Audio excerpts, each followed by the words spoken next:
तो आज मैं आया हूँ एसएम सर के पास में, जिनके बारे में मुझे ज़्यादा बताने की ज़रूरत है नहीं। तो एक बड़ा अच्छा स्कूल है ऋषि वैली, ये साउथ में है।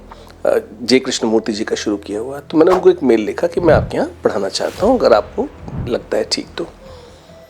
अब 98 की बात है, आईआईटी में तो चलो ईमेल्स वगैरह थे, शायद वहाँ पे इतना नहीं रहा होगा एक्टिव या जो भी रहा होगा।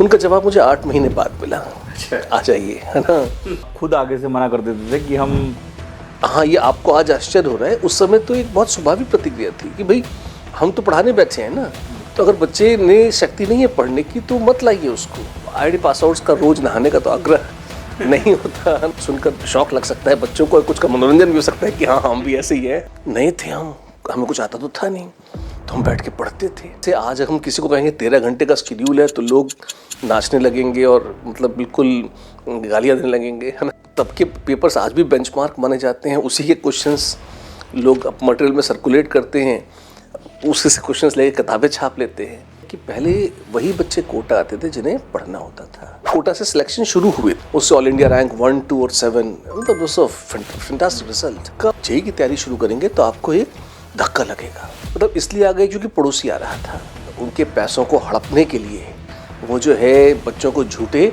आश्वासन देते हैं। और कई पेरेंट्स ऐसे जो है आए जो कहते थे कि सर हम बिहार से आए हैं, कर्जा लेकर आए हैं। एक व्यंग के साथ हमको देखते थे, रेस के घोड़े की तरफ दांव लगा रहे हैं ना। कोचिंग को गालियां देते थे जहाँ पे वो थे। मैं तो फ्री फंड की सेवा कर रहा था। एक भी पेरेंट मुझे ऐसा नहीं मिला जिसने मेरी बिल्कुल 100% ईमानदारी वाली सलाह सुनी हो। आप भगा देते हैं बच्चों को।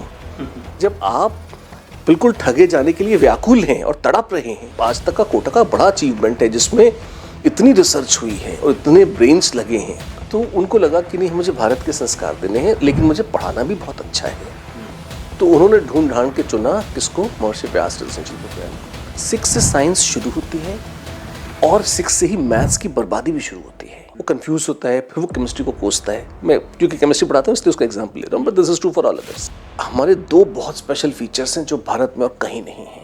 कई बार स्कूल्स में, कोचिंग में बच्चा एक रोल नंबर है, नहीं, वो बच्चा है। जो कोर टीचिंग और एजुकेशन है ना, वो हमारा फोर्टे है, उस पर हमारा फोकस है। अभी लगता है कि अरे 5 बजे उठा रहे हो, हमारा बच्चा 10 बजे तक नहीं उठता, अभी स्कूल तो जाता होगा यार, है ना। सांस तो जाए आप बच्चे के अंदर, है ना। खुद आगे से मना कर देते थे कि हम हाँ, ये आपको आज आश्चर्य हो रहा है, उस समय तो एक बहुत स्वाभाविक प्रतिक्रिया थी कि भाई हम तो पढ़ाने बैठे हैं ना, तो अगर बच्चे ने शक्ति नहीं है पढ़ने की तो मत लाइए उसको। मैं खुद का अनुभव बता रहा हूँ। मैं खुद जब आपकी क्लास होती थी तो जाता था और देखता था कि बच्चे बाहर गेट पे खड़े होके पढ़ाई कर रहे थे। 8 घंटे की ऑफिस की ड्यूटी होती, नौकरी होती है। बच्चे गूगल की और फेसबुक की और इंस्टाग्राम की नौकरी कर रहे हैं मुफ्त में, और अपना भविष्य और दिमाग दोनों बर्बाद कर रहे हैं। इसका इलाज क्या है? इसका इलाज है हमारा महर्षि व्यास रेजिडेंशियल। हम बहुत क्लियर हैं कि आपको अगर फिजिक्स, केमिस्ट्री, बायोलॉजी या मैथमेटिक्स अच्छे से सीखनी है, साइंस और मैथ्स बहुत शानदार सीखनी है, वो कॉम्पिटिटिव एग्जाम्स के लिए हो, वो वैज्ञानिक बनने के लिए हो, वो किसी भी दूसरे पर्पस के लिए हो। आप साइंस मैथ्स बहुत शानदार सीखना चाहते हैं, हमसे अच्छी कोई नहीं सिखाएगा। अकेले से देखिए स्ट्रेस कब होती है। ए, जब बच्चों को क्लास में समझ में नहीं आ रहा, हमारे यहाँ समझ में आता है। बी, जब उसकी कोई बात सुनने वाला नहीं है। बच्चे स्कूलों में, कोचिंग में डरते हैं, भटकते रहते हैं कि हम किससे बात करें, हमारी समस्या सॉल्व कौन करेगा, हम अपने मन की बात कहें किससे।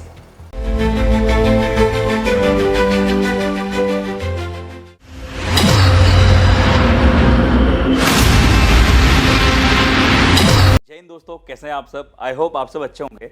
तो आज मैं आया हूँ एसएम सर के पास में, जिनको आप सब लोग जानते हैं और आईआईटी बॉम्बे से पास आउट है। इनके बारे में मुझे ज़्यादा बताने की ज़रूरत है नहीं, सब लोग जानते हैं। तो सर वेलकम है आज हमारे चैनल में, और आज हम ढेर सारी बातें करेंगे सर से, और कोटा इकोसिस्टम को जानेंगे, कोचिंग को जानेंगे, कैसे बच्चे तैयारी कर सकते हैं कोटा में, और किस तरीके से अपने ड्रीम्स को अचीव कर सकते हैं। सर की जर्नी को जानेंगे कि सर ने कैसे स्टूडेंट्स को पढ़ाया है, और टॉप रैंक्स के सर मेंटर रह चुके हैं, जो कि first rank holder, second rank holder के। तो सर काफ़ी सारी चीज़ें जाननी है बच्चों को, और हमें आपके थ्रू उन तक पहुंचानी है। तो वेलकम है हमारे चैनल में sir. Thank you so much dear. तो सर हम शुरुआत करें तो सबसे पहले तो मैं आपसे जानना चाहता हूं, क्योंकि कि आप एक तरीके से जब कोटा कोचिंग स्टार्ट हो रही थी उस समय से इसको बनाने में वाले जो लोग हैं उनमें से हो आप।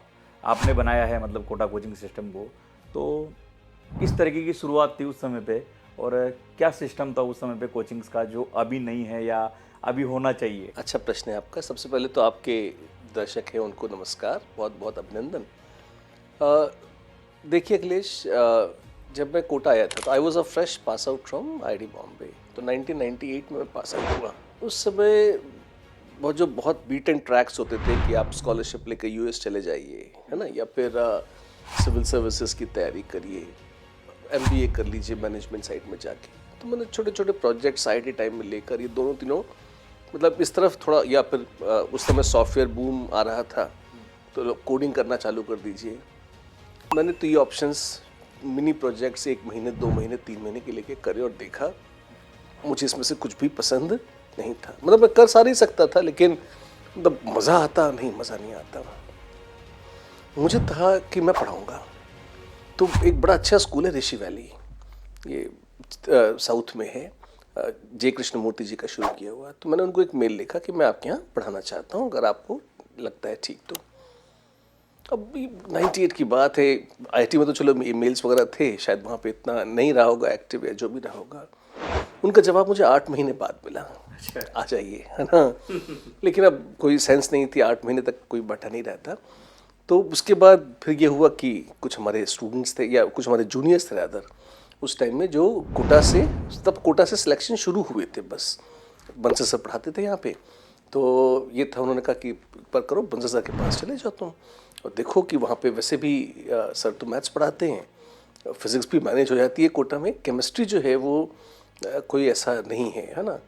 तो अगर तुम्हारा इंटरेस्ट आए तो, और ये था कि भाई जो आपका ऑफिशियल कैंपस जॉब लगता है उसकी जॉइनिंग 1 सितंबर से थी, बहुत टाइम था। तो कोटा आ गए, कोटा के पढ़ाना शुरू किया तो बहुत मज़ा आया।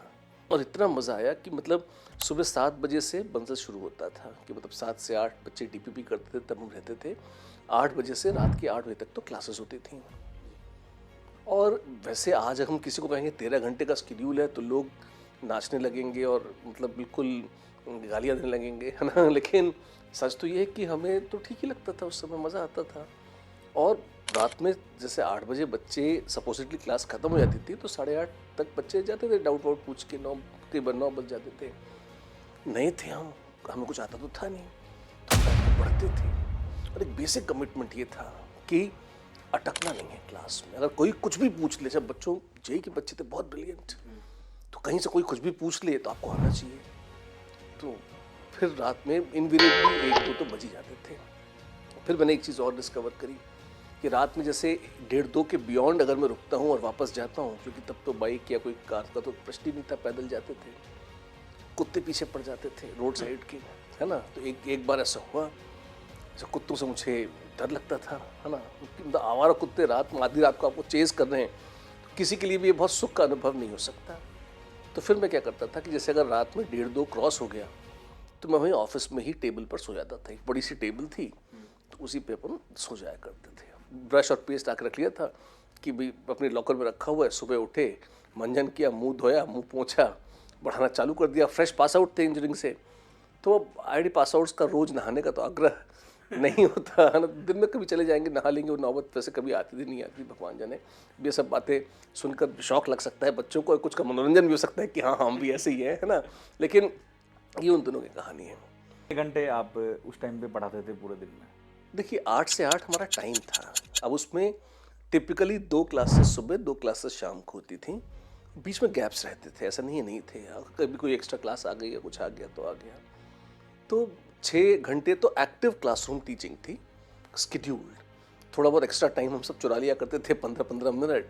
तो आप मान के चलिए लगभग 7 घंटे तो हम रोज़ पढ़ाते थे। डीपीपी सॉल्विंग जो सुबह 7 से 8 होती थी वो इसके अतिरिक्त थी। उसमें मतलब कंपलसरी था, हम लोग ठीक है, हमें शौक था कि हम वहाँ चले जाएं, खड़े रहें, बच्चों से डिस्कस करें, वो अलग बात है, लेकिन that was not a part of the duty officially. Sir अभी के समय में डाउट काउंटर्स वगैरह होते हैं, तो उस समय भी क्या ऐसे डाउट काउंटर्स होते थे जहाँ पे टीचर्स पढ़ाते थे? हम अकेले ही थे, तो कोई बैचेस होते थे तब भी, पर टॉप से बॉटम बैचेस सारे अपने को पढ़ाने थे, सबको डाउट हमें बताने थे, स्टडी मटेरियल हमको बनाना था क्योंकि था ही नहीं, तो ज़ीरो से सारा स्टडी मटेरियल बनाना, सारे डीपीपी बनाना, शीट्स बनाना। और ये मतलब आज तो क्या होता है कि हम किसी फैकल्टी को साल के 4 या 5 पेपर्स अलॉट होते हैं, उसमें भी संघर्ष रहता है कि भाई मिल जाए टाइम पर, गलतियाँ ना हो। हम लोग तो हर हफ्ते बनाया करते थे और मतलब तब के पेपर्स आज भी बेंचमार्क माने जाते हैं। उसी के क्वेश्चंस लोग मटेरियल में सर्कुलेट करते हैं, उसी से क्वेश्चंस लेके किताबें छाप लेते हैं, है ना। तो आपने हमारे साथ में आपकी जो पुराना अनुभव थे वो हमारे साथ साझा किए। तो पहले का जो इकोसिस्टम था और अभी का जो इकोसिस्टम अभी कोटा में हो चुका है, क्या डिफरेंस है और क्या चीज़ें नई आई है? बहुत डिफरेंस है। देखिए, एक तो क्या है कि पहले वही बच्चे कोटा आते थे जिन्हें पढ़ना होता था और जिनका यह बहुत आग्रह होता था कि हाँ हम पढ़ना चाहते हैं। फिर धीरे धीरे करीब अब जैसे फिर बहुत अच्छे रैंक्स के साथ, और जैसे सन 2000 में जो फर्स्ट बैच जिसको हमने पढ़ाया था 2 साल तक, उससे ऑल इंडिया रैंक 1, 2 और 7, मतलब दोस्तों फैंटास्टिक रिजल्ट है ना। और फर्स्ट बैच हमारा पूरा सेलेक्ट हो गया, बहुत अच्छी रैंक से टॉप 100 में बहुत से बच्चे सेलेक्ट हुए। तो अब उसके ये 2000 की बात है, तब से एक बहुत क्रेज़ डेवलप हुआ कोटा के लिए कि यार कोटा चलो पढ़ते हैं।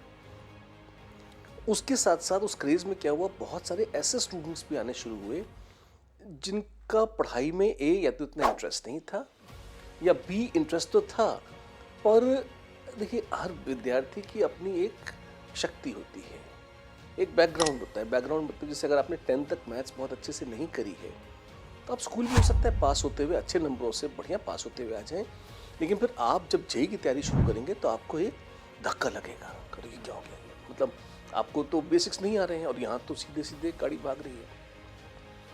तो ये साइंस तो चलिए हम लोग फिर भी संभाल लेते हैं क्योंकि 10th तक कोई बहुत ज़्यादा साइंस होती नहीं, नाम मात्र की होती है, पर मैथमेटिक्स तो बच्चा नर्सरी से पढ़ रहा होता है। तो अब ऐसे विद्यार्थियों का आना, फिर ऐसों का भी आना जो कि मतलब इसलिए आ गए क्योंकि पड़ोसी आ रहा था। अच्छा, मज़े की बात यह है, इस बारे में बहुत चर्चा होती है कि कोचिंग्स बड़े कमर्शियल हैं, वो बच्चों को और मासूम माँ बाप को बरगला देते हैं और उनके पैसों को हड़पने के लिए वो जो है बच्चों को झूठे आश्वासन देते हैं। तो मैं ये नहीं कहता कि ऐसे नहीं है, लोग हैं आसपास हमारे बहुत सारे लोग हैं जो ऐसा खूब करते हैं, मैंने देखा है ना। पर मैं तो आपको एक दूसरा पक्ष इसका बताता हूँ जो शायद आपको कोई नहीं बताएगा। सन 2001 में मैंने अपनी कोचिंग शुरू करी इनसाइट नाम से, और हमारी बड़ी फिक्स पॉलिसी थी, जो पेरेंट्स आते थे, जो बच्चे आते थे, मैं खुद बैठ के, क्योंकि छोटा सा सिस्टम था, अपन बहुत यंग थे, पूरे दिन सुबह से रात तक लगे रहते थे, तो मैं सबसे पर्सनली बात करता था। और कई पेरेंट्स ऐसे जो है आए जो कहते थे कि सर हम बिहार से आए हैं, कर्जा लेकर आए हैं, और आप देखिए इस बच्चे का क्या होगा, इस लायक है भी यानी कि ये पढ़ाया जाए। और आधा पौन घंटा मैं ऐसे बच्चों को स्क्रीन कर रहा हूँ, 1-on-1 बातचीत करके। ठीक है, पहले का पोटेंशियल नहीं है, थोड़ा सा पढ़ा के देखा, फिर उस पर क्वेश्चन पूछ के देखा, इस तरीके से, है ना। और अक्सर उसका रिजल्ट ऐसा आता था कि भाई ये विद्यार्थी जो है ये बहुत स्ट्रॉन्ग नहीं है। तो फिर मेरा एडवाइस ये होता था कि देखिए आप बिहार से यहाँ तक आए भी हैं या जहाँ से भी आए हैं, है ना, अगर आपने ज़मीन वगैरह गिरवी रख दी है, कर्जा लिया है, तो फिर मत लीजिए, आप वो पैसा वापस दे दीजिए और फ्री हो जाइए। क्यों? क्योंकि मोस्ट पब्लिक का सिलेक्शन हमें नहीं लगता कि होगा। मतलब आप खुद आगे से मना कर देते थे कि हम, हाँ, ये आपको आज आश्चर्य हो रहा है, उस समय तो एक बहुत स्वाभाविक प्रतिक्रिया थी कि भाई हम तो पढ़ाने बैठे हैं ना, तो अगर बच्चे ने शक्ति नहीं है पढ़ने की तो मत लाइए उसको, है ना। लेकिन अभी तो अगर ऐसी बात बोल देते तो पेरेंट्स कहते हैं कि आप तो पढ़ाई है ना, अगर होता है नहीं होता है हमारे ऊपर डिपेंड करता है, हमारे बच्चे को कमजोर क्यों समझ रहे हो। मैं तब की भी कहानी आपको सुनाता हूँ। अब ये होता था, ये सब होता था, फिर मैं था और कई बार मैं इवनिंग वॉक्स के लिए आता था, हमारे छोटे भाई साहब थे, हम दोनों मिलकर जो है शाम को टहला करते थे अक्सर आधा-पौन घंटा, क्योंकि औरतों को एक्सरसाइज हम करते नहीं थे। तो कभी कभी, अच्छा छोटा सा शहर था कोटा, आज भी छोटा ही, तब तो अल्ट्रा छोटा था, तो वही छोटा सा एरिया कोचिंग वाला, वहीं सारे बच्चे सारे टीचर्स टहलते हुए मिल जाते थे। अब वो कई बार वो पेरेंट्स टकरा जाते थे। अब जो आपने अगर किसी बच्चे से या पेरेंट्स से बैठ के आधा-पौन घंटा बात करी है तो वो आपको याद रह जाते हैं, आपको वो और उनको आप। तो वो मतलब कई पेरेंट्स बड़ी मतलब एक व्यंग के साथ हमको देखते थे, जिनको हमने काउंसिल किया होता था कि भाई आप बच्चे को वापस ले जाइए। तो एक दो ने आके कहा भी कि वो सर आपको हमारा बच्चा ठीक नहीं लगा था ना, वो देखिए हमने वहाँ करा दिया है, वहाँ वो बड़ा अच्छा कर रहा है। तो हमने कहा ठीक है भाई, अगर कहीं आपने करा दिया है। अच्छा, वो हमारे एक दो कॉम्पिटिटर्स के पास जाते थे, तो वो जो कॉम्पिटिटर्स थे हमारे, वो कहते थे बच्चा तो आपका बहुत होनहार और मेधावी है, उसको बैकग्राउंड नहीं मिला है इतना अच्छा, तो हम वो बैकग्राउंड दे देंगे तो वो सिलेक्ट हो जाएगा। 11th 12th पढ़ा 2 साल, पेरेंट्स ने जैसे तैसे दिल पे पत्थर रख के कहाँ से कटौती कर करके उसको मैनेज किया, कोटा में फेल हो गया। फिर उसको कहानी सुनाते थे कि नहीं इसको 1 साल और लगेगा। फिर हाँ जब 2 साल पे दांव खेल लिया, वो तो रेस के घोड़े की तरह दांव लगा रहे हैं ना, है ना, तो 1 साल और उसका रिजल्ट वही नील बटा सन्नाटा। तो अब इस साइकिल पूरा होने के बाद कुछ एक पेरेंट्स जो कभी उस पॉइंट पर मिले या टकराए, उन्होंने कहा कि आपने ठीक कहा था, मतलब हम ठगे गए। और फिर वो उस कोचिंग को गालियां देते थे जहाँ पे वो थे। पर हमने कहा कि देखिए सर, आप प्रॉब्लम एक तरफ की नहीं है। मैंने आपको बिल्कुल सच सच बताया था। मैंने पौन घंटा इंडिविजुअली बैठकर उस बच्चे को, क्योंकि आपने कहा आप कर्जा लेकर आए, तो मुझे था कि आपका पैसा बर्बाद नहीं होना चाहिए। मैं तो फ्री फंड की सेवा कर रहा था। मैंने पौन घंटा ख़राब किया। ये भी बैकग्राउंड भी चेक किया कि भाई बच्चे को मान लो अगर पहले से नहीं आता है, थोड़ा सा कुछ पढ़ा के देखा, फिर उस पर सवाल पूछ के देखा, फिर थोड़ा सा कुछ और, मतलब ये नहीं हुआ तो कुछ और करके देखा कर। तो ये बहुत अच्छी डिटेल एनालिसिस थी। अच्छा, अपन को ईश्वर तो है नहीं, हो सकता है बिल्कुल हम कहें कि आप सिलेक्ट नहीं होंगे, हो सकता है आप हो जाएं, पर मैं तो सिचुएशन देख रहा हूँ ना कि आप फाइनेंशियली स्ट्रेन्ड हैं, तो प्रॉबिलिटी ये है कि मोस्ट प्रॉब्ली बच्चा शायद सिलेक्ट नहीं होगा, तो आप और प्रॉब्लम में पड़ जाएंगे, तो मत पड़िए। पर एक भी पेरेंट मुझे ऐसा नहीं मिला जिसने मेरी बिल्कुल 100% ईमानदारी वाली सलाह सुनी हो। अच्छा, हमारे जो एडमिनिस्ट्रेशन वाले थे, जो एडमिशन्स वाले थे, वो मुझसे बहुत चिढ़ते थे। हमारे अपने लोग कहते थे आप क्यों बात करते हैं, आप भगा देते हैं बच्चों को। तो मैंने कहा कि मतलब हमें लेके भी क्या करना है जब पढ़ना ही नहीं है उसने। तो पर आप ये देखिए 10 साल मैंने प्रैक्टिस करी, 2001 से 2010। इसका नेट नतीजा जानते हैं क्या हुआ? इसका नेट नतीजा ये हुआ कि जिन बच्चों को हमने वापस किया वो हमारे कॉम्पिटिटर्स के पास गए। Ultimately I close down in site, है ना। क्यों? क्योंकि आई रियलाइज कि हम तो फिक्स 500 बच्चे लेते थे, तो हमारे पास 500 बच्चों की स्ट्रेंथ आएगी, और धीरे धीरे उसमें से अच्छे बच्चे हमारे पास आना बंद हो गए। क्यों? उन्होंने कहा कि साहब आप तो फ्री पढ़ाइए, आप पैसे क्यों ले रहे हैं? तो हमने कहा ये टीचर्स जो आपको पढ़ा रहे हैं और जिस एसी की हवा हम खा रहे हैं बैठकर, और जो स्टडी मटेरियल छप रहा है, यदि ये सब फ्री हो जाए तो मैं अपनी सर्विसेज तो फ्री दे सकता हूँ, बाकियों को तो नहीं कर सकता। पर उन्होंने कहा वो तो कर रहे हैं। ये कौन थे?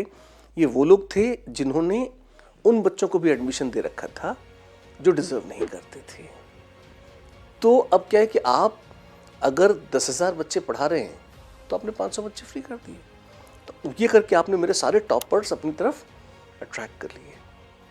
तो वो at the end of the day 2010 I had to close. तो आप ये देखिए कि अगर बिजनेस वाइज आप बहुत स्टार्क और ऑनेस्ट भी हैं, जिसकी बहुत चर्चा होती है कि कोचिंग वाले दुष्ट हैं, मैंने तो उसको ऑपोजिट किया। ईमानदारी से 1 नहीं 2 नहीं 10 साल तक प्रॉपर गाइड किया है, काउंसिल किया है। मुझे एक भी पेरेंट ऐसा नहीं मिला जिसको मैंने कहा हो कि बच्चा जेई के लिए फिट नहीं है, इसको घर ले जाओ, और उसने सुन लिया हो। वो हमेशा, वो मैं नहीं कहूँगा, वो कोचिंग बदल बदल के लगातार उस व्यक्ति के पास जाता है जो उसको झूठे आश्वासन देकर एडमिट ना कर ले, जैक लगवाता है। तो ये एक पक्षीय समस्या नहीं है ना, मतलब ये तो दोनों पार्टी से इसमें ना। तो फिर जब आप बिल्कुल ठगे जाने के लिए व्याकुल हैं और तड़प रहे हैं, फिर ऐसे लोग भी प्रकट हो ही जाते हैं जो आप कहते हैं तुम तड़प ही रहे हो, तो आओ हम तुम्हें ठग लेते हैं। बिल्कुल सही बात है ना। But that does not reflect on everybody. ये हर कोचिंग की कहानी ऐसा नहीं है, लेकिन हाँ, और मैंने तो उसका उल्टा भी करके देखा है। तो ये समस्या आती है। अभी के टाइम पे आपने व्यास रेजिडेंशियल प्रोग्राम स्टार्ट किया है, तो इसके पीछे का उद्देश्य क्या है? क्योंकि पहले आपने देखा है और अभी का पूरा माहौल जान रहे हैं, तो इसके पीछे का उद्देश्य क्या है और क्या होने वाला है इसमें? मुझे पढ़ाते हुए लगभग 25-26 साल हो गए, है ना। And I have been blessed with a very exceptional career. मतलब बहुत शानदार रहा। हमेशा शुरू में तो सारे बच्चे पढ़ाते थे, उसके बाद धीरे धीरे जब बच्चे बहुत बढ़ गए और अकेला हम नहीं पढ़ा सकते थे, संभव नहीं था। मैं खुद का अनुभव बता रहा हूँ। मैं खुद जब आपकी क्लास होती थी तो जाता था और देखता था कि बच्चे बाहर गेट पे खड़े होके पढ़ाई कर रहे थे, नीचे बैठे हुए हैं। बेंच तो छोड़ो, बेंच पे तो बैठेंगे ही सही, लेकिन नीचे जो रास्ता होता था उसमें भी बैठ के बच्चे पढ़ते थे आपके। बालकनी में बैठ जाते थे, है ना, और कुछ बाहर भी खड़े हो जाते थे। और वो बांग्लादेशी थे जो कि अनऑफिशियली आ जाते थे, है ना। मतलब मैंने कभी अपने विद्यार्थियों को इस तरह से नहीं रखा, लेकिन अब कोई बाहर से आ ही गया है दूसरी क्लास वाले तो फिर मैं नहीं रोकता था कि भाई अगर बैठना है तो बैठ जाओ, तुम बच्चा पढ़ ही तो रहा है ना, मतलब। तो उसमें छोटी सी भी जगह नहीं होती थी बच्चे के लिए। और मैं मतलब शुरू में तो मैं सुबह 4 बजे क्लास लगाता था, इस चक्कर में कि बच्चे कम आए। तो 4 बजे? हाँ, तो 4 से 5:30 पहला बैच, फिर 6:45 से 8:15 दूसरा बैच। हमें तो पता भी नहीं था कि 4:15 बजे भी सुबह। पुरानी बात हो गई, ये 2001, 2, 3, 4 की रेंज है ना। तो बहुत कमिटेड बच्चे आते थे, तब भी वो वही हालत होती थी जो आप कह रहे हैं। मतलब आज तो 8 बजे की क्लास होती है, बच्चे कहते हैं नींद नहीं खुली, तब तो 4 बजे भी बिल्कुल बैच ठसाठस भरा हुआ ही रहता था। तो हाँ, लेवल ऑफ कमिटमेंट बच्चों की संख्या बढ़ने से थोड़ा डाइल्यूट हुआ है, ये भी सच है।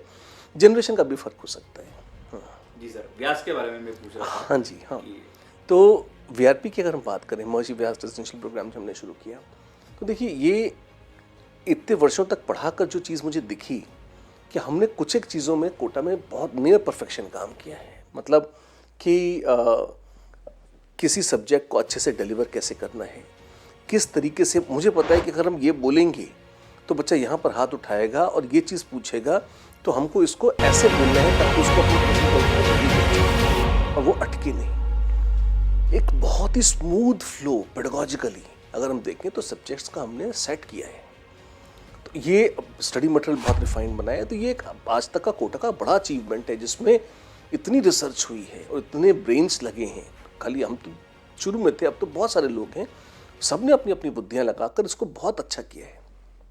पर एक समस्या जो सबसे बड़ी समस्या है, जिसकी तरफ किसी का कमिटमेंट नहीं था अभी तक, वो ये था कि हमने तो बहुत अच्छा पढ़ा दिया, क्या बच्चे ने उसे पढ़ा, क्या विद्यार्थी ने उसको ग्रहण किया, है ना। और देन वी रियलाइज कि अगर बच्चा 4-6 घंटे कोचिंग में आता है, इवन 8 घंटे भी कुछ लोग बुला लेते हैं, तो भी हम कंट्रोल नहीं कर सकते इस चीज़ को। क्यों?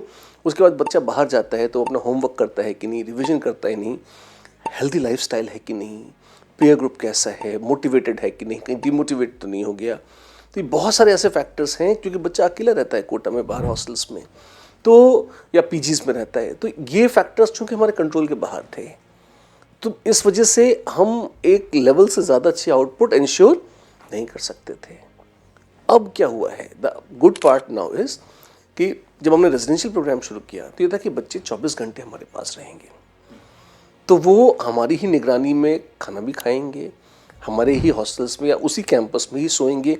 सिक्योर्ड कैंपस है, तो जो छुटपुट कोटा में घटनाएं हो जाती हैं कि भाई किसी से मोबाइल छीन लिया, पर्स छीन लिया, तो इनसिक्योरिटी जो आती है वो बिल्कुल नहीं है। गर्ल्स के लिए बहुत सेफ एनवायरनमेंट है, क्यों? क्योंकि सेफ कैंपस है, आइसोलेटेड कैंपस है, फ्री भी रहेगा वो, डिस्ट्रक्शन फ्री। बाहर से कोई अंदर नहीं आ सकता, अंदर से कोई बाहर नहीं आ सकता। हमारे एक आइसोलेटेड कैंपस है, बढ़िया है, ठीक है। और बहुत अच्छे जिम्मेदार लोग हैं, those who take care of kids.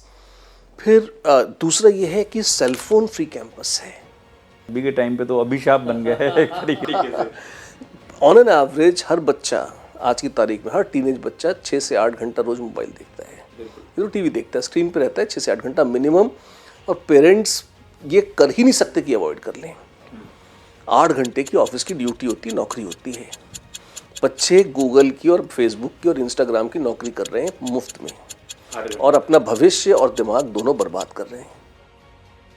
इसका इलाज क्या है? इसका इलाज है हमारा महर्षि व्यास रेजिडेंशियल प्रोग्राम। आप हमारे कैंपस में आइए, इतना वाइब्रेंट कैंपस है, उसमें इतनी एक्टिविटीज़ होती हैं, इतना मज़ा आता है बच्चों को कि वो मोबाइल भूल जाते हैं। तो सर अभी जो जनरेशन है, तो बच्चे तो मोबाइल बिना रह ही नहीं पाते हैं। अभी नहीं, रह रहे हैं ऐसे बच्चे? अरे रह रहे हैं। मतलब अभी हमारे पास एक बच्चा है स्वीडन से, उसके पिताजी स्वीडन में प्रोफेसर हैं गुथेनबर्ग यूनिवर्सिटी में। तो उनको लगा कि नहीं, मुझे भारत के संस्कार देने हैं, लेकिन मुझे पढ़ाना भी बहुत अच्छा है। तो उन्होंने ढूंढ ढांड के चुना किसको? महर्षि व्यास रेजिडेंशियल प्रोग्राम को। 5th में वहाँ बच्चा था, 5th से 6th में वो हमारे पास है। बहुत छोटा बच्चा है, और मतलब शुरू में पहले 1-2 घंटे तो उसको थोड़ी सी व्याकुलता लगी कि भाई छोटा बच्चा था, पिताजी जहाँ छोड़ के चले गए। फिर वो मतलब जब हमारे माहौल में जैसे जैसे वो रमता गया, वो बहुत प्रसन्न है, और न सिर्फ प्रसन्न है, बहुत अच्छा सीख रहा है। और स्वीडन का तो बहुत अच्छा माना जाता है ना एजुकेशन सिस्टम, और बहुत उसकी वीरावलियाँ गाई जाती हैं सब तरफ। उस बालक का कहना है कि उसको हमारे यहाँ ज़्यादा अच्छे से समझ में आता है और ज़्यादा अच्छा पढ़ने में मन भी लगता है। क्यों? क्योंकि वो हमारे यहाँ है। सर, भारत में कई सारे पेरेंट्स ऐसे जो 6 क्लास से ही बच्चों को ट्रेन करना चाहते हैं, और वो चाहते हैं कि ऐसे इन्वायरमेंट में रहे बच्चा ताकि घर का माहौल उससे इफेक्ट ना करे, बाहर की जो गतिविधियां हैं या जो भी चीज़ें हैं बाहर की, वो उसको प्रभावित ना करे और अच्छे से वो स्टडी करता रहे 6 क्लास से। लेकिन फिर पेरेंट्स उनके साथ में नहीं रह सकते क्योंकि पेरेंट्स के भी जॉब वगैरह रहती है। तो ऐसे बच्चों के लिए अपने पास क्या है? बेस्ट ऐसे विद्यार्थियों के लिए है व्यास रेजिडेंशियल प्रोग्राम। सबसे अच्छी एज उसमें आने की स्टैंडर्ड 6 से है। मैं क्यों कह रहा हूँ, 7th 8th 9th तक तो मोबाइल की ऐसी लत लग जाती है कि बच्चे ये सुनकर ही मना कर देते हैं जाने से कि हम जाएंगे ही नहीं, है ना। 6 तक वो एडिक्शन इतना एक्सट्रीम पर नहीं आया होता। 6 से छोटे बच्चे बहुत छोटे हो जाते हैं। हमारे पास चूँकि वो स्किल सेट नहीं है, इसलिए हम उससे छोटे बच्चों को एडमिट नहीं करते। तो आपके पास जब 6 में बच्चा आता है ना, तो पहली बात तो ये है कि जो बहुत सारी नेगेटिव चीज़ें जो ओपनली मोबाइल फ़ोन पर उपलब्ध हैं, बहुत सारा ऐसा ऑब्जेक्शनेबल कंटेंट है जो बच्चों को एक्सेस नहीं करना चाहिए एक सर्टेन एज तक, वो सब बच्चे फ्रीली एक्सेस कर रहे हैं। फिर भी 5th तक बच्चा प्रायः इससे दूर ही रहता है। तो वो 10-11 साल का बच्चा जो है, अगर वो हमारे पास आता है, हम उसको बहुत बेटर तरीके से नर्चर कर सकते हैं। तो क्या बड़े बच्चों को नहीं कर सकते? उनको भी कर सकते हैं, लेकिन सबसे प्योर और प्रिस्टीन फॉर्म पे वो है। अच्छा, फिर एक चीज़ और है, 6 से साइंस शुरू होती है और 6 से ही मैथ्स की बर्बादी भी शुरू होती है, क्योंकि मैथ्स शुरू तो जाती है नर्सरी से। और पेरेंट्स को कई बार लगता है कि भाई जोड़ घटाना गुणा भागी तो है, कौन सी बहुत बड़ी बात है, मतलब मैथ्स तो बड़ी सिंपल सी है 5th तक। पर 5th तक ये डायरेक्शन तय हो जाती है बच्चे की कि उसकी मैथ्स अच्छी हो या ख़राब। अगर वो 6 में हमारे पास आ जाता है तो हम कम से कम उसके बैकलॉग्स पे काम करके उसकी मैथ्स अच्छी कर सकते हैं और साइंस को शुरू से ही एक बहुत अच्छे लेवल पर प्रतिष्ठित कर सकते हैं। रूटीन साइंस तो सब जगह पढ़ाई जाती है। सोचना सिखाना, एक्सपेरिमेंटली थोड़ा सा उसको अप्रोच करना, या लॉजिकली चीज़ों को देखना कि हर चीज़ में हम लॉजिक कैसे ढूंढेंगे, ये एक ऐसी चीज़ है जो कि हम वीआरपी पे कर पाते हैं। और ये बहुत एवरेज चीज़ नहीं है। सीबीएसई हो या इवन आईबी करिकुलम हो, इंटरनेशनल बोर्ड का करिकुलम आजकल भारत में मेट्रोज़ में बड़े फैशन में है और बहुत फैंसीफुल फ़ी वगैरह होती हैं और पेरेंट्स बड़ा अच्छा महसूस करते हैं वहाँ विद्यार्थी को भेजकर, और वो अच्छे हैं, मैं कोई उनकी निंदा नहीं करना चाहता। करिकुलम अच्छा है। सर, इसमें जैसे आपने बताया कि मोबाइल फ़ोन अलाउड नहीं रहेगा, ये सबसे बेस्ट यूनिक है। और ऐसी क्या क्या चीज़ें हैं जो यूनिक बनाती है अदर जो कोचिंग्स है या अदर जगह में जहाँ पे बच्चा पढ़ रहा है, तो क्यों व्यास रेजिडेंशियल को चूज़ करेगा? अच्छी बात ऐसे है। क्या की पॉइंट्स है? एक तो वही जो मैं बता रहा था कि सब्जेक्ट को लॉजिकली डेवलप करना। एक तो है कि हमने बता दिया कि पोटेशियम डाइक्रोमेट जो है वो ऑरेंज होता है, कॉपर सल्फेट नीला होता है। दूसरा ये है कि हमने टेस्ट ट्यूब्स में अरेंज कर दिए सेफ केमिकल्स जिससे कोई डैमेज नहीं हो बच्चों को, और हमने कहा कि अब एक काम करो, तुम इसमें थोड़ा सा NaOH मिला के देखो, थोड़ा सा HCl मिला के देखो रिएक्शन क्या होते हैं, ऑब्जर्व करो, नोट करो। तो एक होता है साइंस को कि हमने उसी चीज़ को थ्योरी में पढ़ा दिया कि बच्चा हमारे पास, जैसे दूसरे कोचिंग्स में स्कूल्स में क्या होता है, आपके पास एक टेबल है, दे दिया कि भाई कॉपर सल्फेट में NaOH डालेंगे, ब्लू PPT आएगा, आपने रख लिया। अब वो क्या होता है, बच्चा उसमें भूलता रहता है कि अरे नीला या पीला, लाल या हरा, वो कंफ्यूज होता है, फिर वो केमिस्ट्री को कोसता है। मैं क्योंकि केमिस्ट्री पढ़ाता हूँ इसलिए उसका एग्जाम्पल ले रहा हूँ, but this is true for all others. हमारे यहाँ क्या है कि उसने एक्सपेरिमेंट कर लिया, तो जब उसने लैब में उस पर 1-1.5 घंटा 2 घंटा खर्च किया है, खुद उन आयंस की लिस्ट बनाई है, उनके रिएक्शंस खुद करके देखे हैं, तो विजुअल मेमोरी ब्रेन की बहुत अच्छी होती है, तो उसको वो चीज़ दिमाग में छप जाती है, तो then he is able to do it in a much better fashion. Teaching system कैसा है अपने यहाँ पे? क्योंकि टीचर्स बहुत अच्छे होना बहुत ज़रूरी है और यंग टीचर्स भी होना बहुत ज़रूरी है। तो अपने पास कैसे टीचर्स हैं और कैसे विश्वास करेंगे लोग हम पे? देखिए, 2 अलग प्रश्न हैं, एक लोग कैसे विश्वास करेंगे और दूसरा सिस्टम क्या है। देखिए, लोग तो देख सोच कर और मतलब समझ कर सिस्टम को, और जो लेगेसी है हमारे जैसे महर्षि व्यास रेजिडेंशियल प्रोग्राम नाम के रूप में नया हो सकता है, पर हमारे टीचर्स तो क्लासिकल टीचर्स हैं। मतलब जैसे कोटा तो मतलब शुरू से हमसे होता है, तो मतलब शुरुआत से यही है, और पहले केमिस्ट्री का काम हमने शुरू किया, धीरे धीरे बाकी लोग जुड़े। तो हमारे पास एक बहुत अच्छी टीम है which is a right mix of physics chemistry maths की जो बायोलॉजी की जो सीनियर टीचर्स हैं वो, और जो बिल्कुल फ्रेश टीचर्स हैं वो। यंगर टीचर से क्या है, बच्चे जल्दी कंफर्टेबल हो जाते हैं, थोड़ा उन्हें भैया दीदी की तरह लगते हैं, वो ज़्यादा इजी फील करते हैं। लेकिन उसके साथ साथ ये भी है कि जो सीनियर टीचर्स हैं वो कम्युनिकेट इफेक्टिवली करते हैं, पढ़ाते ज़्यादा अच्छा हैं, तो उनका एक राइट मिक्स हो। हमारे 2 बहुत स्पेशल फीचर्स हैं जो भारत में और कहीं नहीं हैं। ये सबसे की पॉइंट मैं बोल रहा हूँ आपको। एक है कंसेप्ट डेवलपमेंट सेशंस या CDS, और दूसरे हैं डायग्नोस्टिक टेस्ट्स या ये जो जिसको हम कहते हैं रेमेडियल सेशंस। ये क्या है सर? हाँ, CDS में तो क्या होता है, देखिए हमने होमवर्क दिया है ना, और बच्चा घर पे ले गया, मोस्टली उसका होमवर्क पूरा नहीं होता। 99% केसेस में बच्चे होमवर्क रोज़ का रोज़ नहीं कर पाते, कहीं अटक जाते हैं। हम कहते हैं 1 घंटे का होमवर्क है, उन्हें 4 घंटे लग जाते हैं। फिजिक्स पूरा होता है तो केमिस्ट्री छूटती है, केमिस्ट्री पूरा होता है मैथ्स छूटती है। हमारे यहाँ टीचर्स की प्रेजेंस में होमवर्क होता है, तो बच्चे घेरा बना के बैठ गए, टीचर्स राउंड ले रहे हैं, बच्चों को जो डिस्कशन करना है वो हाथ के हाथ कर, जो डाउट आ गया पढ़ के गए थे, होमवर्क मिला, फिर कहीं अटक गए, अपने आप तो आधा घंटा बैठा रहता है उस पर, यहाँ टीचर से पूछा 10 सेकंड में 20 सेकंड में क्लियर हो गया। तो बच्चों के टाइम की यूटिलाइजेशन की एफिशिएंसी बहुत बढ़ जाती है, और चूँकि टीचर्स पर्सनली मॉनिटर कर रहे हैं तो इसलिए हमें एक क्लैरिटी रहती है कि हाँ भाई रोज़ का काम रोज़ हो गया। डेफिनेशंस है, फॉर्मूले ये लर्न कर लें, वाइवा लेकर चेक कर लेते हैं कि लर्न कर रहा है या नहीं, थोड़ा सा इनकरेज करते हैं अगर लर्न नहीं कर रहा है तो ये अच्छा, इसमें बहुत टाइम और एनर्जी लगती है। नहीं, कई सारे बच्चे होते हैं ना जो होमवर्क तो मतलब करते ही नहीं है, होमवर्क का मानते ही नहीं है, तो ये सबसे बढ़िया रहेगा कि होमवर्क बच्चे का वहीं कंप्लीट रहे। और ये दूसरे लोगों के लिए कर पाना कठिन सिंपली इसलिए है क्योंकि उसमें बहुत मेहनत है। मतलब आपके पास अगर 300-300 बच्चों के बैच हैं तो आप एक एक बच्चे को बैठा के होमवर्क नहीं करा सकते, है ना, मतलब आपका इंटेंट ही नहीं रहता वो, है ना। हमारे बैच साइज छोटा रहता है, लेकिन पर्सनल अटेंशन हो सके, हमको सब बच्चों का नाम भी याद रहता है कि भाई ये बच्चे इस क्लास में हैं, ऐसे हैं, तो हमें सबका इतिहास भूगोल पता रहता है, कौन कहाँ है, कैसा है, क्या पसंद करता है, क्या नहीं, किस में अच्छा है, किस में वीक है। तो ये जो पर्सनल अटेंशन है ना, दैट इज़ द की। तो बच्चों को हम नंबर्स की, जैसे बाकी कई बार स्कूल्स में कोचिंग्स में बच्चा एक रोल नंबर है, नहीं, वो बच्चा है ना, वो अपने आप में एक जीता जागता इंसान है जो अपने परिवार के लिए सबसे मतलब कोर दिल का टुकड़ा है, वो उन्होंने आपके पास भेजा है।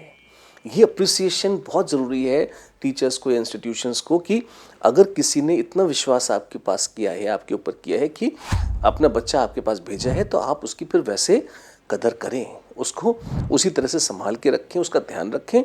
पढ़ाई में भी ध्यान रखना है, और हेल्थ कैसी है, मेंटल हेल्थ कैसी है, खुश है कि नहीं है, ये सारी चीज़ें देखना। तो ये चूँकि हम ये ओवरऑल जिम्मेदारी लेते हैं इसलिए शायद हम ही करते हैं, मतलब मुश्किल है ये अदरवाइज करते। सर ओवरऑल जिम्मेदारी की आप जो बोल रहे हैं तो इसमें क्या क्या चीज़ें आप शामिल कर रहे हैं? जैसे बच्चों को तो कई बच्चे ऐसे होते हैं जिनको खेल में भी आगे जाना होता है, म्यूजिक में, डांस में, रोबोटिक में, बहुत सारी चीज़ें हैं जिनमें ये सारी फैसिलिटीज़ हमारे पास हैं, पर ध्यान रखिएगा हम प्राइमरीली एकेडमिक इंस्टीट्यूशन हैं।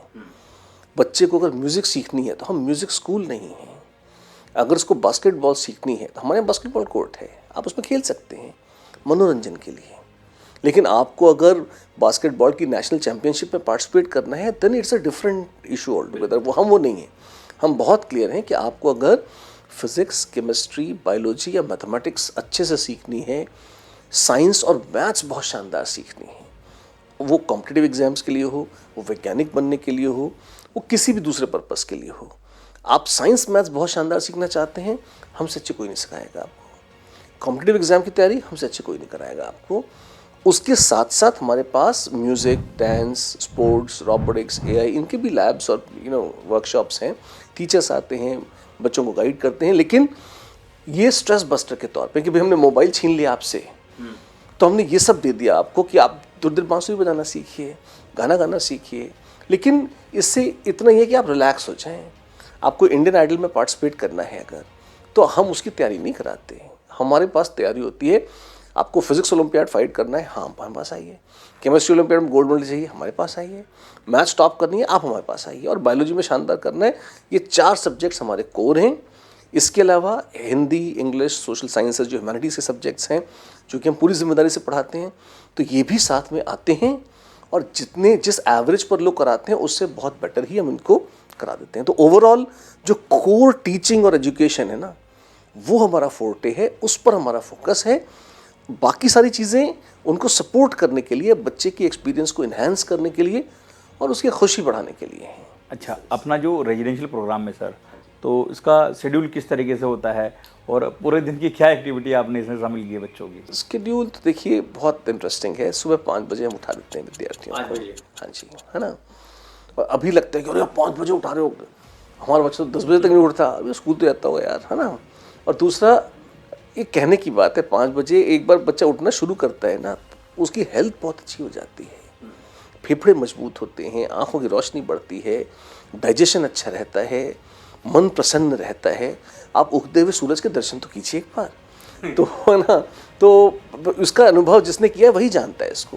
तो 5 बजे से फिर क्या माहौल ऐसा रहता है, सब उठ जाते हैं तो बच्चा उठ जाता है, फिर वो रोना पीटना नहीं पड़ता। घर में दिक्कत इसलिए आती है क्योंकि अकेला बच्चा है, 2 बच्चे हैं, और फिर पेरेंट्स के अलग कमिटमेंट है। भाई पापा या मम्मी में से अगर ऑफिस से वो 8-9 बजे तक आ ही रहे हैं तो सोते सोते 12-1 बज जाएंगे, तो फिर 5 बजे वो नहीं उठ सकते, संभव नहीं है। हमारे यहाँ तो क्लॉक अलग चलती है ना, तो 5 बजे विद्यार्थी उठते हैं, 5:30 बजे वो योग करने आ जाते हैं।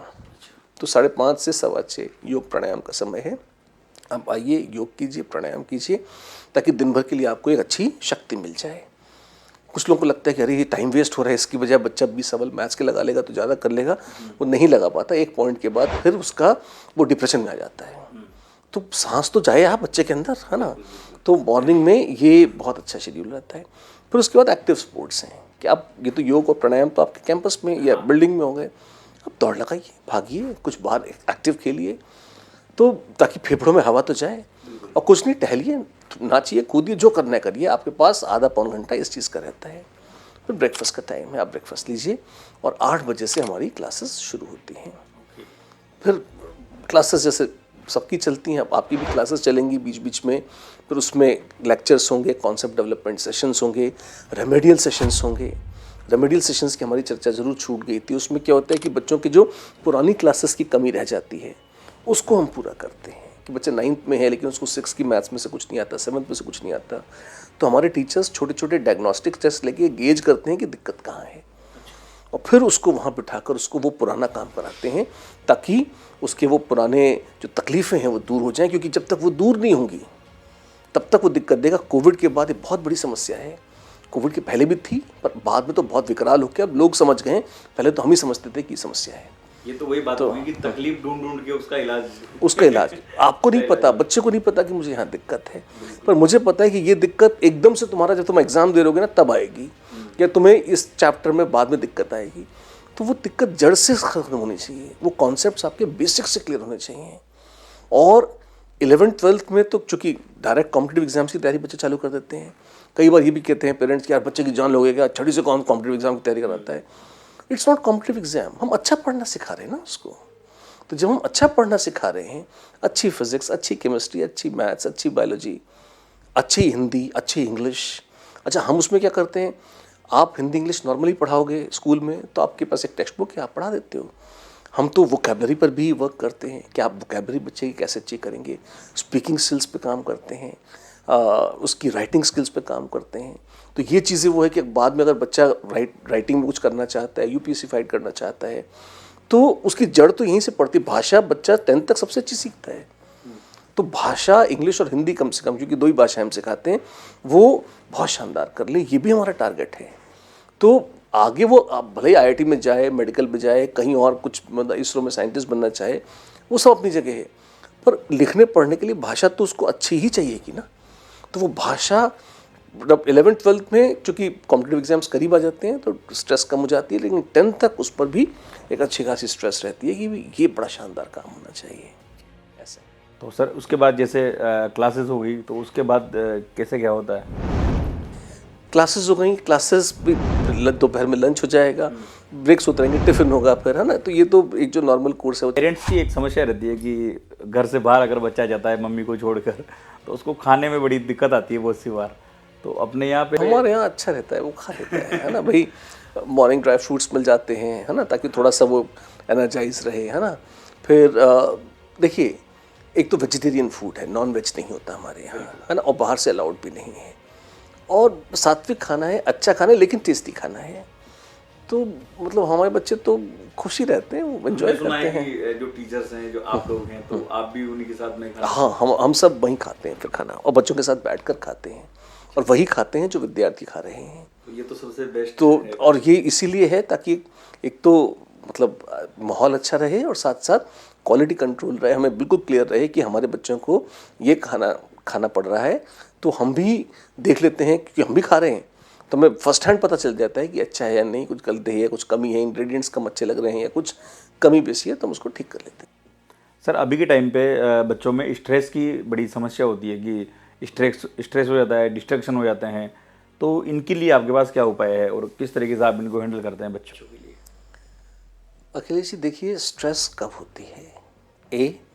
जब बच्चों को क्लास में समझ में नहीं आ रहा, हमारे यहाँ समझ में आता है। बी, जब उसकी कोई बात सुनने वाला नहीं है। बच्चे स्कूलों में, कोचिंग में डरते हैं, भटकते रहते हैं कि हम किससे बात करें, हमारी समस्या सॉल्व कौन करेगा, हम अपने मन की बात कहें किससे। यहाँ तो रोज़ टीचर्स वाइवा ले रहे हैं, CDS ले रहे हैं, रेमेडियल सेशंस ले रहे हैं, आप आराम से उनसे बात कर सकते हो, बहुत सहज वे में उपलब्ध है, मैं भी खुद उपलब्ध रहता हूँ, और बच्चे आराम से अपने मन की बात शेयर कर लेते हैं। तो कम्युनिकेशन में गैप जो है, ये स्ट्रेस का बहुत बड़ा कारण है। जो आप कोटा के नेगेटिव किस्से सुनते हैं कि बच्चों ने दुर्भाग्यपूर्ण कदम उठा लिए इस तरह से, है ना, वो इसलिए होता है क्योंकि वो बहुत अकेले पड़ जाते हैं, उनसे कोई बात ही नहीं करता है, कोई बात नहीं करता। इतने बड़े प्रतिष्ठान में हमारे यहाँ तो रोज़ चर्चा होती है, रोज़ बात होती है, एक एक बच्चे से घंटों बातें होती हैं, है ना। तो आपस में इंट्रैक्शन पीयर ग्रुप का भी बहुत अच्छा है और टीचर्स के साथ भी बहुत अच्छा है। तो ये जो समस्या इंट्रैक्शन की है, ये नहीं आती, फिर ठीक रहता है।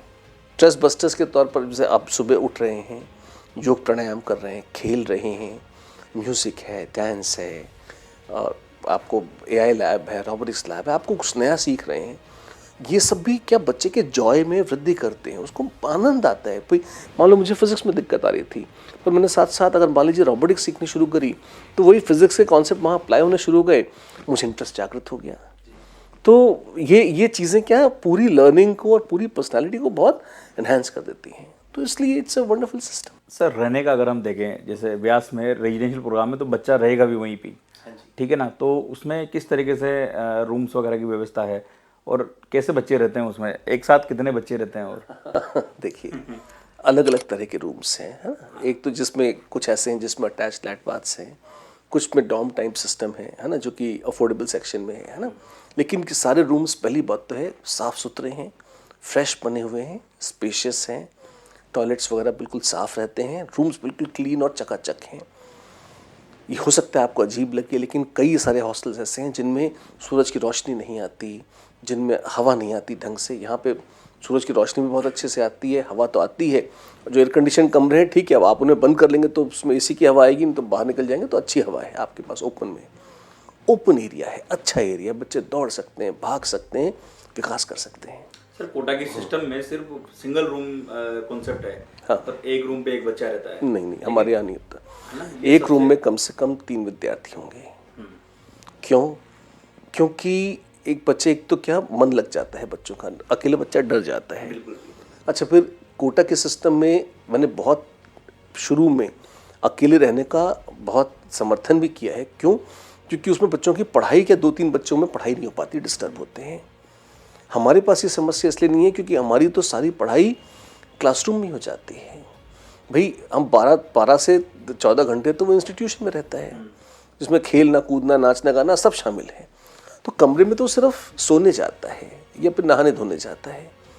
तो वहाँ पर चूंकि पढ़ाई में डिस्टर्बेंस एक दूसरे के कारण होना ही नहीं है। हाँ, लेकिन थोड़ी सी बातें करनी है, सुख दुख की कहानी कहनी है, मन की बात कहनी है, तो फिर अकेले कैसे कहेंगे? वहाँ तो 2-3 लोग होने चाहिए ना। 3 क्यों? 2 में लड़ाई हो जाए, मान लीजिए, बच्चे ही हैं, है ना, तो 3 रहते हैं तो मॉडरेशन रहता है। इसलिए 3 या डॉर्म्स में 3 से ज़्यादा है ऐसे। सर, ये अभी के टाइम पे जो रेजिडेंशियल प्रोग्राम में सबसे ज़्यादा डिमांडेबल है अभी के टाइम पे, क्योंकि पेरेंट्स भी चाहते हैं कि बच्चा ऐसी जगह में जाए जहाँ पे उसको रहना, खाना, कोचिंग, उसकी देखभाल करने वाले, होमवर्क कर रहा है कि नहीं कर रहा, स्ट्रेस फ्री माहौल मिले, और सबसे बढ़िया प्रोग्राम जो है अपना कि मोबाइल फ़ोन से दूर रहेगा बच्चा, ऐसा सबसे ज़्यादा सर्च कर रहे हैं अभी के टाइम पे। तो ये सबसे बढ़िया ऑप्शन हो सकता है व्यास रेजिडेंशियल प्रोग्राम। हो सकता ही नहीं है। एक चीज़ मैं और कहूँगा, कोचिंग विद अ हॉस्टल अलग है और रेजिडेंशियल प्रोग्राम जो हम चला रहे हैं हम वो बहुत यूनिक है। कई बार क्या होता है कोचिंग्स ने हॉस्टल खोल लिया है, अब उसमें उनके टीचर 4 घंटे 6 घंटे के लिए आते हैं चले जाते हैं। यहाँ तो हम सब उसी कैंपस में हैं, मैं भी वहीं हूँ, हाँ पढ़ा रहे हैं, लोग वहीं रह रहे हैं, टीचर्स भी रह रहे हैं, बच्चे भी रह रहे हैं। वहाँ ये जो रेजोनेंस होती है, वहाँ ये जो वाइब्रेंस आती है वो बहुत अलग लेवल की है। भी देख रहे हैं हमारे पास जितने भी कॉल्स आते हैं पेरेंट्स के, तो उनका डिमांड ये रहता है कि हम ऐसे कैंपस में रखें बच्चों को जहाँ सिक्योर रहे और मस्ती से उसकी पढ़ाई करे। वो तो दोनों आनंद भी आना चाहिए, बच्चा खुश भी रहना चाहिए और शानदार पढ़ाई होनी चाहिए। अच्छा सारे टीचर्स हमारे आईआईटी ग्रेजुएट्स हैं, तो सारे आईआईटीएंस की इतने बड़े ग्रुप में पढ़ना that is also a very big blessing, और कहीं और नहीं है ऐसा। तो सर आपसे बात करके हमें बहुत अच्छा लगा, और हम चाहते हैं कि जो भी बच्चे अगर कोटा में इंडिया में इसको देख रहे हैं, क्योंकि सब पेरेंट्स वगैरह देखते हैं अभी के टाइम पे। भारत से बाहर के भी बच्चे हमारे पास, पहला विद्यार्थी जो हमारे पास अभी आया है, जबकि तो फर्स्ट ईयर ही है हमारा तो, है ना, लेकिन स्वीडन से एक बच्चा आया जिसने हमारे पास शिफ्ट किया है। तो भारत के भी जो भी बच्चे आना चाहते हैं 6 से लेकर के 12th क्लास या 12th के बाद भी ड्रॉपर में या जेई नीट की जो तैयारी करना चाहते हैं, वो व्यास रेजिडेंशियल को एक बार देखें। जैसे सर ने बताया, इनकी टीम से बातचीत कर सकते हैं। हमने इनके जो लिंक्स है वो डिस्क्रिप्शन में दे दिए हैं, कॉन्टैक्ट नंबर आपको दिखा दिया है हमने स्क्रीन पे, यहाँ देख सकते हैं आप। इस पर कॉल करके जो भी जानकारी अगर आपको चाहिए बाकी की भी व्यास रेजिडेंशियल प्रोग्राम की, तो आप वहाँ से ले सकते हैं। सर हमारे साथ जुड़ने के लिए बहुत बहुत धन्यवाद। You are most welcome.